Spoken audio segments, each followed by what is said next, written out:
Sin basarse en religiones ni creencias, los historiadores aceptan ampliamente que Jesús, el hombre, sí existió.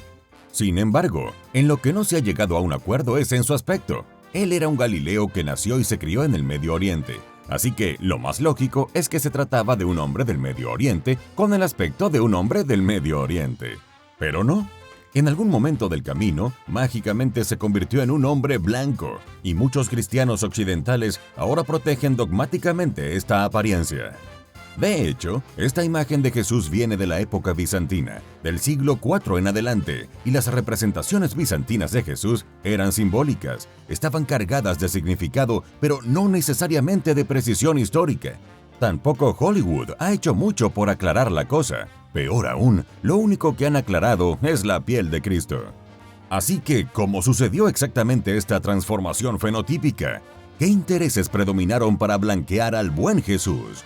Es un misterio que hasta el sol de hoy mantiene a los historiadores sacando conjeturas y muchas veces peleándose entre sí, porque todos queremos saber de qué color era la piel del Hijo de Dios. ¿Cómo lucía realmente Jesús? Hay pocas descripciones de Jesús en la Biblia y además se contradicen entre sí. Uno pensaría que el protagonista del Nuevo Testamento estaría descrito de pies a cabeza, con detallada precisión. Pero la verdad es que los pocos descriptores que existen no son evidencia fiable, ya que describen a Jesús en algunos términos bastante surreales, que no nos proporcionan datos suficientes para hacernos una buena idea de la apariencia del Nazareno.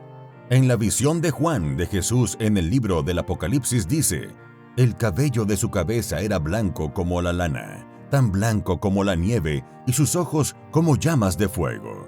Sus pies eran como bronce bruñido, su rostro era como el sol brillando en todo su esplendor». Ok, no sé a ustedes, pero a mí esta descripción de Jesús me habla de él más como Dios y menos como un ser humano, y no establece su composición racial más que como un hombre brillante de pies bronceados, cabello blanco y ojos de fuego. En el Antiguo Testamento hablan de la venida del Mesías, que los cristianos creen que es Jesús, y lo describen como más hermoso que los hijos de los hombres. Eso no describe nada de nada, más allá de que Cristo era bien parecido, bien por él. Los cristianos fueron perseguidos y no pudieron crear representaciones de Jesús. Después de la muerte de Jesús, ser cristiano era bastante peligroso. Los cristianos fueron perseguidos por el Imperio Romano durante varios siglos después de la muerte de Jesús, y por lo tanto, sus seguidores se basaron en símbolos para representar sus creencias religiosas y conectarse secretamente entre sí. Símbolos como el ictus, que es el pez de Jesús que aún prevalece en la actualidad y que todos hemos visto, sea en libros, llaveros o como adornos de carros, servían como forma de comunicación e identificación entre cristianos de la antigüedad. Así que debido a esta necesidad de secretismo, prácticamente no hay representaciones de Jesús de la época en que la gente podría haber recordado con precisión cómo era, por lo que cualquier tipo de descripción posterior de su aspecto tenía sus bases en las especulaciones y conveniencias de quien las realizara. ¿Pelo largo y barba? Cuando los primeros cristianos no mostraban a Jesús como un gobernante celestial, lo mostraban como un hombre de verdad, como cualquier otro, sin barba y cabello corto. Pero tal vez como una especie de sabio errante, Jesús pudo haber tenido una barba, ya que no tenía tiempo de frecuentar peluquerías. En cambio, en el siglo I, estar afeitado y con pelo corto se consideraba la norma. Una gran melena de exuberante cabello y una barba eran características atribuidas a los dioses, y los hombres no copiaban esa tendencia. Incluso los filósofos mantenían su cabello bastante corto. A los hombres judíos que tenían barbas desaliñadas y el pelo ligeramente largo, se les identificaba inmediatamente como hombres que habían tomado un voto nazareo. Esto significaba que debían dedicarse a Dios por un periodo de tiempo, no tomar vino ni cortarse el pelo. Al final de este periodo, se afeitaban las cabezas en una ceremonia especial en el Templo de Jerusalén.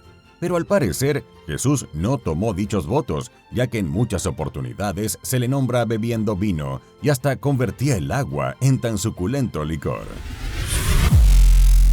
El blanco está asociado a la pureza, así que Jesús no podía ser oscuro.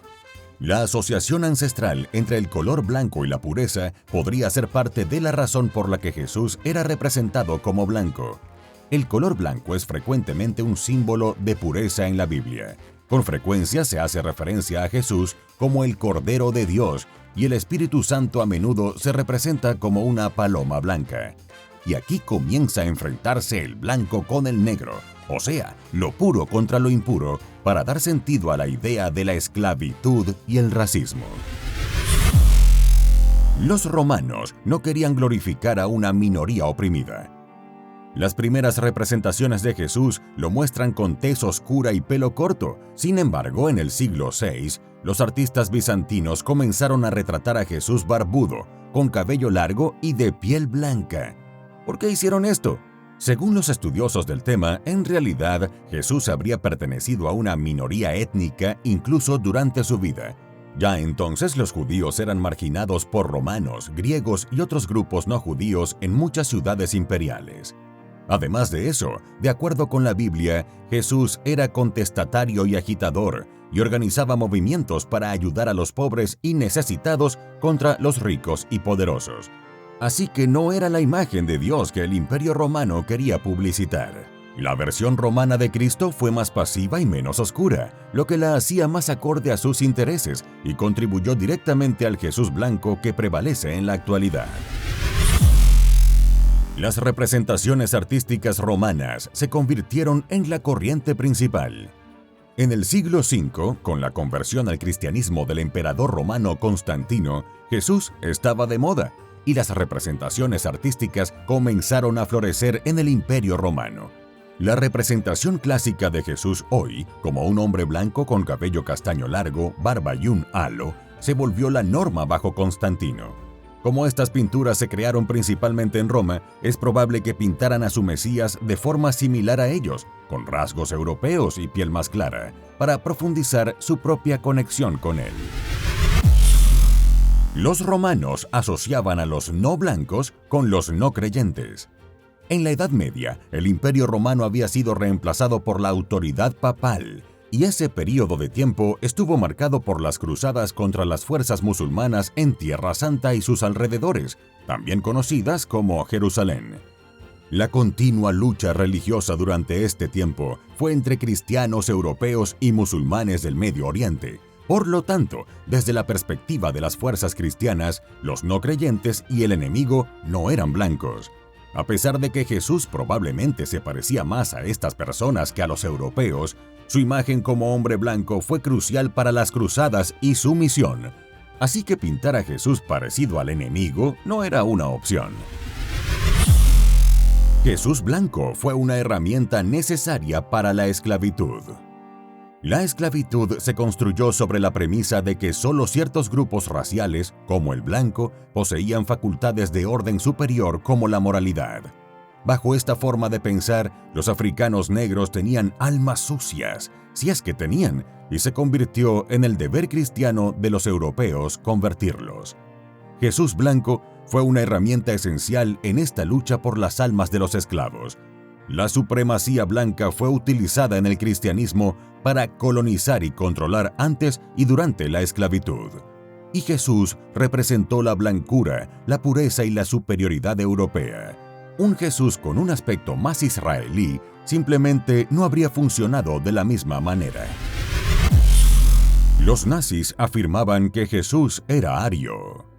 La imagen del Jesús blanco fue inicialmente popularizada por los europeos en la Edad Media para apoyar su propia agenda política y racial contra los árabes, y desde entonces también ha sido mal utilizada por prejuicios raciales.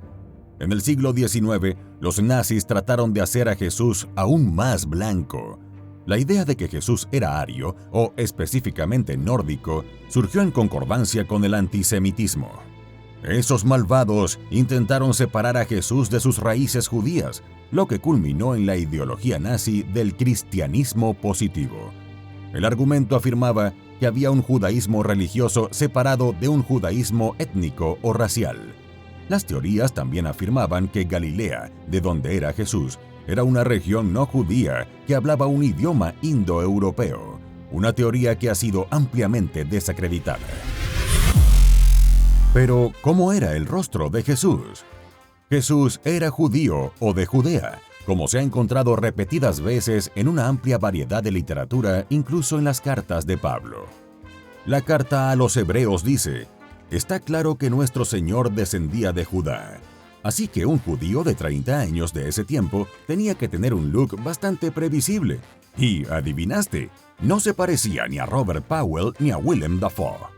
En 2001, el antropólogo forense Richard Neve creó un modelo de hombre galileo para el documental Hijo de Dios de la BBC, con base en una calavera encontrada en la región.